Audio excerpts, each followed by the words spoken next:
इतिहास लिखा है इसमें, कुछ खास छिपा है इसमें। इतिहास लिखा है इसमें, कुछ खास छिपा है इसमें। मर्यादा है, कोई वादा है, विश्वास रखा है इसमें। सात फेरों से मिला ये तो उपहार है, मेरा श्रृंगार है, मेरा श्रृंगार है, मेरा श्रृंगार है, मेरा श्रृंगार है। मंगलसूत्र, मंगलसूत्र, मंगलसूत्र, मंगलसूत्र, मंगलसूत्र, मंगलसूत्र, मंगलसूत्र।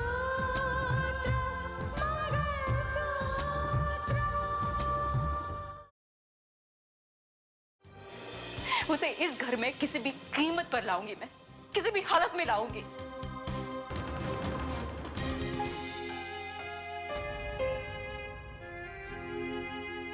उसकी गाड़ी का ब्रेक फेल किया जा चुका है। वो उसी गाड़ी में सवार रफ्तार से निकल पड़ा है।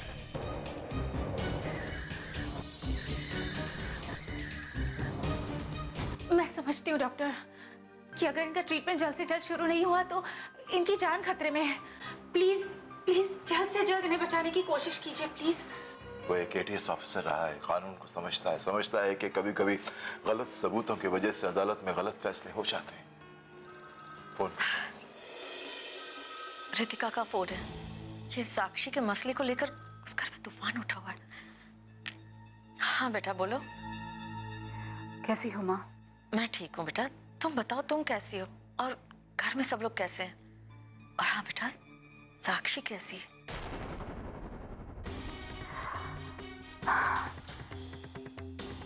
कुछ ठीक नहीं है माँ। अब देखो ना, राहुल ने उस वक्त साक्षी को अपना लिया होता तो साक्षी सबकी नजरों में इस कदर गिर नहीं जाती और उसे अपना ही घर छोड़कर जाना नहीं पड़ता। ये तुम क्या कह रही हो बेटा? हाँ माँ, साक्षी को घर से निकाल दिया गया है और वो पता नहीं कहाँ है, घर छोड़कर चली गई है। ये तो ठीक नहीं हुआ बेटा। हाँ माँ, लेकिन प्रॉब्लम ये है ना, आज भी हमारे समाज में लड़की पैदा होते ही उसे समझाया जाता है कि वो पराया धन है। सारे संस्कार लड़कियों को ही दिए जाते हैं, फिर वो अमीर हो, गरीब हो, बड़े खानदान से हो या छोटे खानदान से हो, उसका अपना घर तो कोई नहीं होता। शादी करके जाती है तो ससुराल, शादी से पहले उसका मायका, लेकिन उसका अपना घर।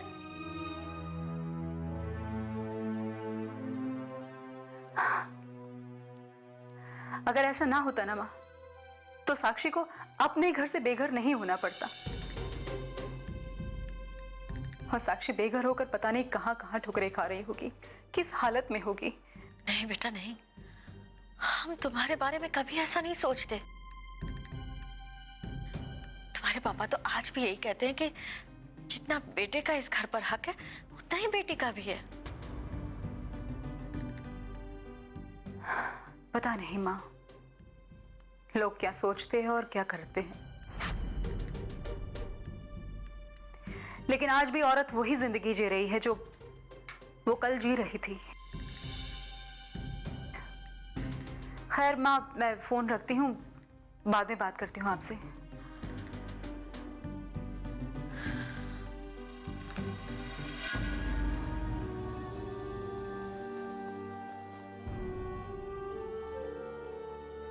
क्या करी थी? मैं तो ये सोच रही हूँ कि हमने रिश्ते से इनकार कर दिया और रोहित साक्षी को अपनाने के लिए तैयार नहीं। और रितिका, वो तो किसी के भी साथ होते हुए अन्याय को बर्दाश्त नहीं कर सकती। मुझे डर लग रहा है कि कहीं इन सब बातों का असर उसकी जिंदगी पर ना पड़े। हाँ लेकिन क्या कहा उसने? साक्षी के बारे में बता रही थी। उस घर में ऐसा तूफान उठा है कि समधी जी ने साक्षी को घर से निकाल दिया है। ये क्या कह रही है? हाँ, साक्षी घर छोड़कर चली गई और किसी को भी पता नहीं कि वो कहाँ है।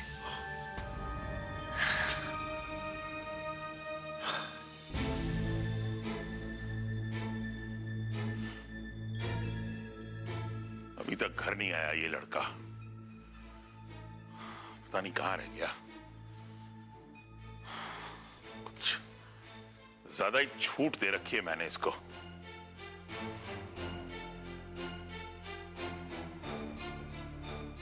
ये लो, फोन भी ऑफ करके बैठे हैं।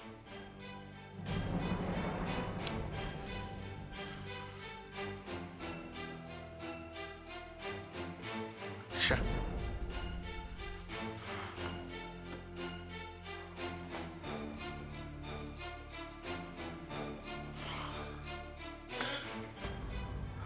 पता नहीं क्या करूं इस लड़के का।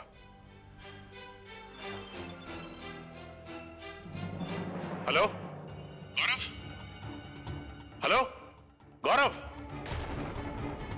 बोलते क्यों नहीं गौरव? हेलो, कहां हो तुम? शायद तुम्हें यह नहीं पता कि मैं तुम्हारा खाने पे इंतजार कर रहा हूं कब से। घर क्यों नहीं आए अब तक? हेलो गौरव। हेलो, हेलो, आप कौन बोल रहे हैं? ये तो गौरव का नंबर है। तुम कौन बोल रही हो? मैं साक्षी बोल रही हूँ। साक्षी? लेकिन गौरव कहाँ है? दरअसल वो अरे साफ साफ बताओ, बात क्या है? उनका एक बहुत बड़ा एक्सीडेंट हो गया है।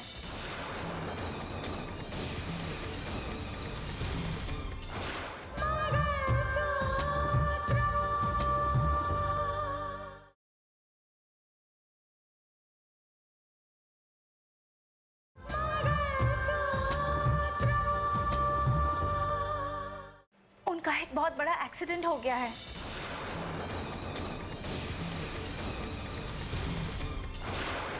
क्या एक्सीडेंट?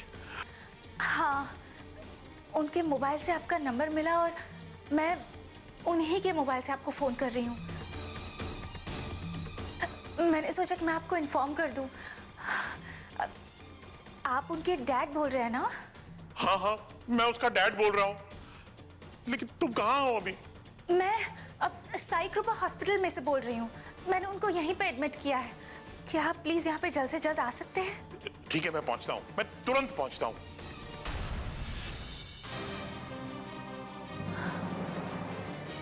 हे भगवान, प्लीज उनकी जान बचा लेना।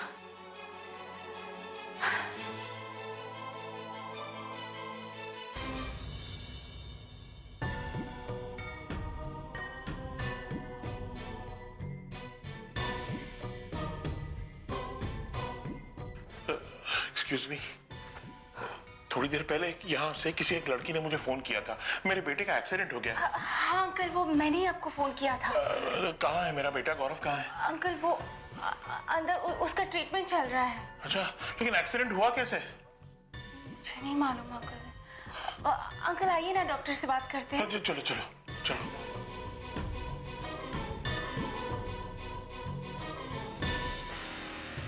डॉक्टर, मेरा नाम के मुंजाल है। मेरा बेटा गौरव यहाँ पे एडमिट है, उसका एक्सीडेंट हो गया। शायद आप ही उसे ट्रीट कर रहे हैं। कैसा है गौरव? देखिए, उसकी हालत बहुत ही नाजुक है। फिलहाल उसे हमने वेंटिलेटर पे रखा हुआ है। उसके सीने में चोट लगी है और सर पर गहरा जख्म है। डॉक्टर साहब, प्लीज मेरे बेटे को बचा लीजिए। गौरव मेरा इकलौता बेटा है। आप पैसे की चिंता मत कीजिए। जितना भी खर्च होगा मैं लगाने को तैयार हूं, लेकिन आप मेरे बेटे को बचा लीजिए। देखिए, पैसे से ही सब कुछ नहीं होता। हाँ, हम ट्रीटमेंट दे सकते हैं जो दे रहे हैं। देखिए डॉक्टर साहब, आपको अगर गौरव का केस कहीं और रिफर करना हो तो आप बेझिझक कीजिएगा। उसके अगर रिपोर्ट्स को आपको स्पेशलिस्ट को बताना है तो भी कीजिएगा। उसे किसी और हॉस्पिटल में शिफ्ट करना है तो भी कीजिए। डॉक्टर, इन शॉर्ट आपसे जो बन पड़ता है कीजिए, लेकिन मेरे बेटे को बचा लीजिए प्लीज। फिलहाल तो हम अपनी तरफ से पूरी कोशिश कर रहे हैं। हाँ, आगे जरूरत पड़ी तो मैं आपसे जरूर बताऊंगा। वैसे भी हमारे हॉस्पिटल में सारी फैसिलिटी मौजूद है। और हाँ, इस हॉस्पिटल से दूसरे हॉस्पिटल में शिफ्ट करना इसके लिए खतरा हो सकता है। दरअसल देखा जाए तो इस लड़की की तारीफ करनी चाहिए जो सही वक्त पर आपके बेटे को यहां पर लेकर आई, जिससे वो अभी जिंदा है। अगर थोड़ी देर और हो जाती तो शायद पूरी उम्मीदें खत्म हो जाती, लेकिन अब कुछ उम्मीदें तो है। इन योर ओपिनियन, मतलब आपके ओपिनियन में गौरव को होश कब तक आ जाएगा, ठीक कब हो जाएगा मेरा बेटा, ये बताइए। देखिए, मैंने आपको बताया कि उन्हें वेंटिलेटर पर रखा हुआ है। देखिए, सुबह सारी रिपोर्ट आ जाएगी, उसके आधार पर ही हम कुछ आपको बता पाएंगे। अभी कुछ कहना बहुत ही मुश्किल होगा, आप सुबह तक इंतजार कीजिए। हेलो, अच्छा रुक, आप लोग यहीं बैठिए, मैं आता हूं।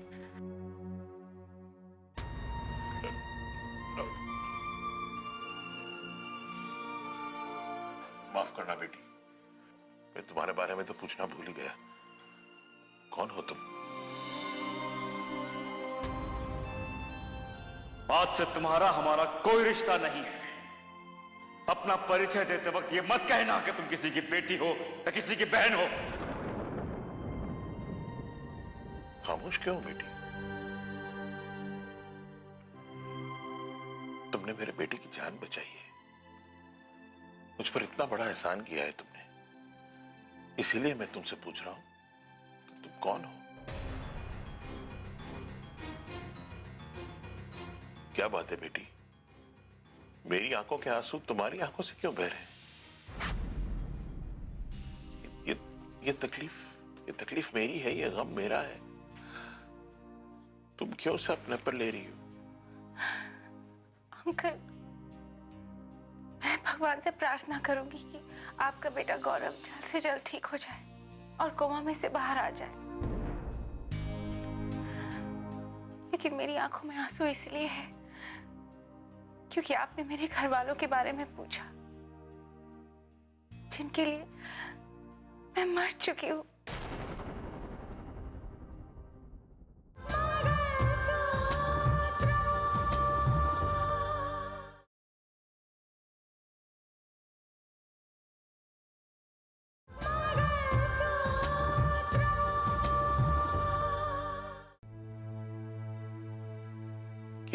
ये क्या कह रही हो बेटी तुम?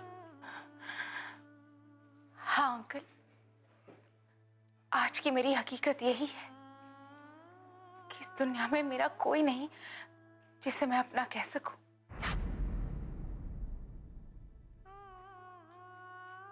मैं बेसहारा हूं और अनाथ भी। नहीं बेटी, ऐसी हालत में तुमने मेरे बेटे को सहारा दिया है, तुम कैसे बेसहारा हो सकती हो? नहीं बेटी, तुम बेसहारा भी नहीं हो और अनाथ भी नहीं हो, और जब तक मैं जिंदा हूं ना बेटी, तुम्हें अपने आप को अनाथ समझने की कोई जरूरत नहीं है।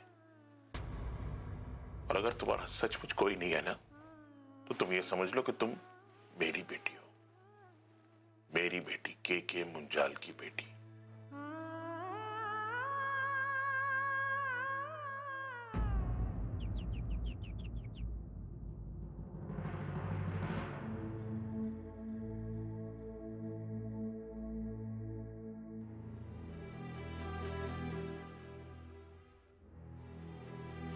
कृतिका, ये क्या है तुम्हारे हाथ में?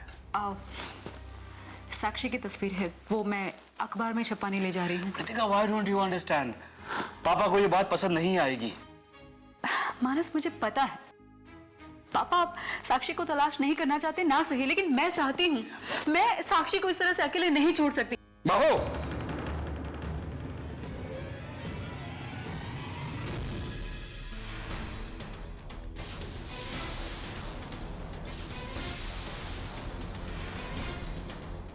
साफ साफ कहा था मैंने कि मैं अपने उसूलों के साथ, अपनी इज्जत के साथ किसी को खेलने की इजाजत नहीं दे सकता। और यह भी कहा था कि जिसे इस घर की मान मर्यादा का ख्याल ना हो, उसे इस घर में रहने का कोई हक नहीं है।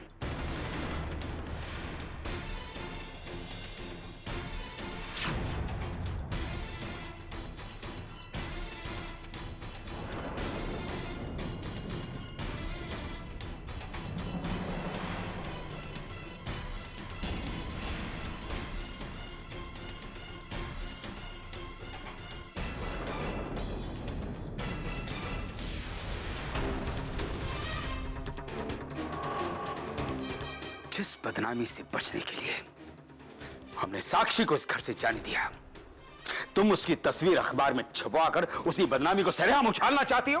किस बदनामी की बात कर रहे हैं पापा? मेरे लिए एक इंसान की जिंदगी नाम और बदनामी से कहीं ज्यादा ऊपर है। हाँ, साक्षी है तो आपकी बेटी, लेकिन मुझे लगता है कि आप दोनों के दोनों उसके दुश्मन बन चुके हैं। लेकिन साक्षी अकेली नहीं है। उसको इस घर में वापस लाने के लिए मुझे जो कुछ भी करना पड़ेगा ना, मैं वो सब कुछ करूंगी। तुमने उसे समझाने की कोशिश की थी ना? क्या हुआ? कुछ नहीं, कुछ नहीं।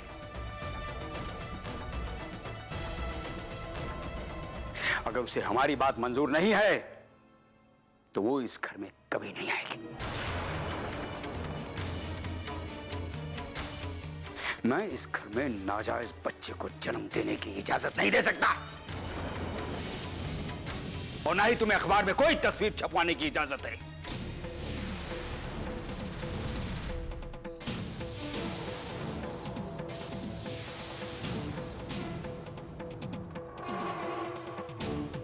रितिका, साक्षी खुद अपनी जिद की वजह से यह घर छोड़ के गई है।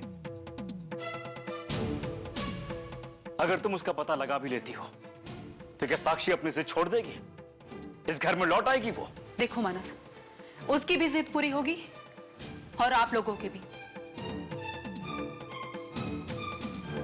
साक्षी को इस घर में वापस लाने के हर रास्ते मैं तलाश करूंगी, क्योंकि मैंने हार मानना सीखा नहीं है।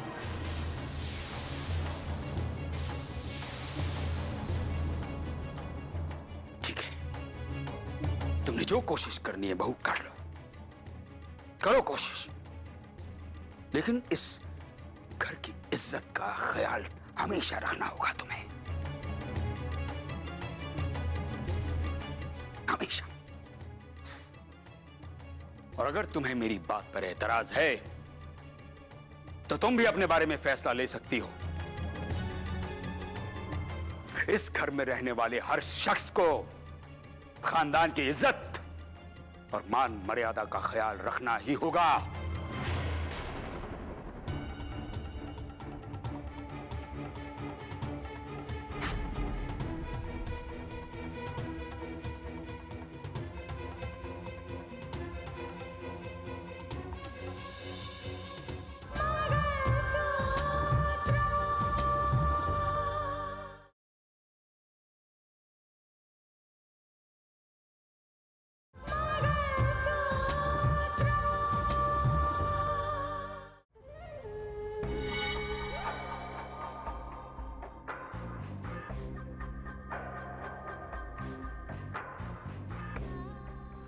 किसका इंतजार कर रहे हो दीदी? है कोई खास? कौन है वो? वो तुझे नहीं पता। अरे मेघना जी, आइए आइए।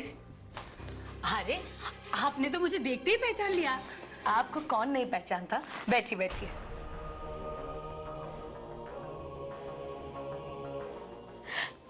आप मुझे पहचाने या ना पहचाने, मैं आपको बिल्कुल पहचानती हूँ। चुनाव में दीवारों पर लगे हुए पोस्टर और उस पोस्टर में आपकी तस्वीर देखा है मैंने। ओहो, हम जैसे लोगों को तो अपना परिचय भी छुपाना बहुत मुश्किल हो जाता है। आपको पता है आज राकेश की केस की सुनवाई है? हाँ।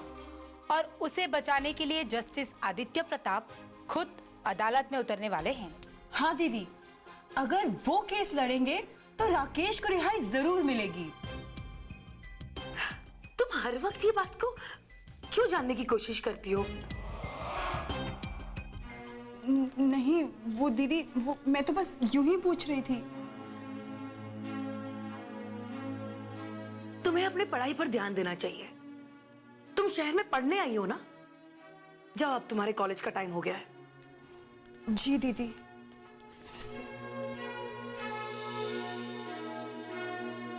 ये आपकी बहन है? जी हाँ, कुछ ही दिनों पहले इसका एडमिशन यहाँ हुआ है। लेकिन इसे राकेश में इतनी दिलचस्पी क्यों है? राकेश के मामले को जानने के बाद पूरे शहर को राकेश में दिलचस्पी होने लगी है।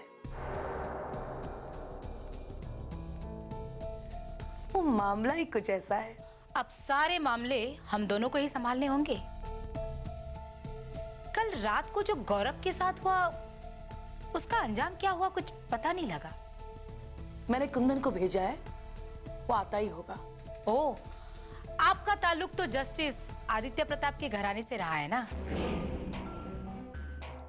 आपको क्या लगता है राकेश को बचाते बचाते जस्टिस आदित्य प्रताप कहीं इस केस के गहराई तक तो नहीं पहुंच जाएंगे? हरगिज नहीं। वो राकेश का केस लड़कर अपने दिल का बोझ हल्का कर रहे हैं, लेकिन उन्हें यह नहीं पता कि वो हमारे लिए रास्ते बना रहे हैं। ये कुंदन है। नमस्ते। बैठो कुंदन। क्या रहा?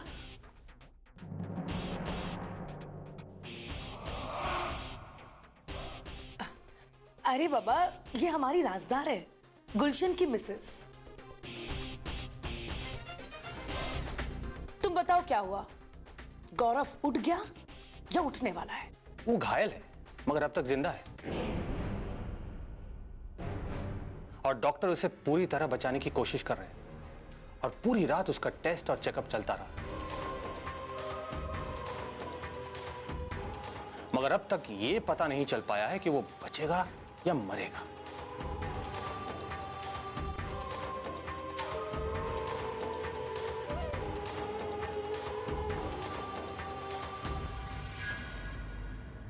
कच्चे धागे से बंधा इसमें संसार है, पिया